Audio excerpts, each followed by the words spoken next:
Hello everyone, কেমন আছেন সবাই? আশা করি অনেক ভালো আছেন আর আমিও খুব ভালো আছি। আজকে আমরা চলে যাচ্ছিলাম আমাদের বাড়ির পাশে একটা নামযজ্ঞের অনুষ্ঠানে।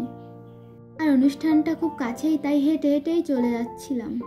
তো আমরা হাঁটতে হাঁটতেই চলে আসছিলাম নামযজ্ঞ অনুষ্ঠানের জায়গায়। আর এখানে এসে দেখি তিলক কাটা হচ্ছে, তাই আমরা দুইজনে একটু তিলক কেটে নিচ্ছিলাম। তিলক কাটা শেষে আমরা চলে গেছিলাম মন্দিরের ভেতরে। আর সেখানে গিয়ে প্রথমেই আমরা ঠাকুর প্রণাম করে নিচ্ছিলাম। আর এই মন্দিরটার নাম হচ্ছে প্রহ্লাদ সাধুর মন্দির। এখানে প্রতি বছরই নামযজ্ঞ অনুষ্ঠান হয়ে থাকে।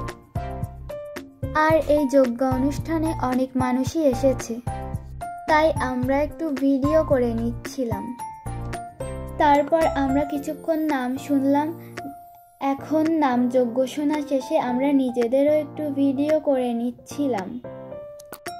আর এখন আমরা যাব যজ্ঞের খিচুড়ি প্রসাদ খেতে। আমি আমার আর ভূমিকার জন্য খিচুড়ি প্রসাদ নিয়ে নিচ্ছিলাম আর ও একটু ভিডিও করছিল। তারপর আমরা খিচুড়ি প্রসাদ খেয়ে নিচ্ছিলাম। আর এটা খেতে কিন্তু অনেক ভালো হয়েছিল।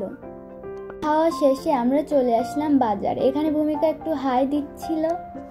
তারপর বাজারে গিয়ে আমরা একটু নুডলস খেলাম। নুডলস খাওয়া শেষে আমরা চলে গেলাম ফুচকা খেতে। আর বাজারটা আমরা অনেক ঘুরছিলাম, অনেক বড় ছিল বাজারটা, কিন্তু আমি ভিডিও করতে ভুলে গেছিলাম। আর ভিডিওটা ভালো লাগলে প্লিজ পেজটা একটু ফলো করে দেবেন। আজকের মতো টাটা।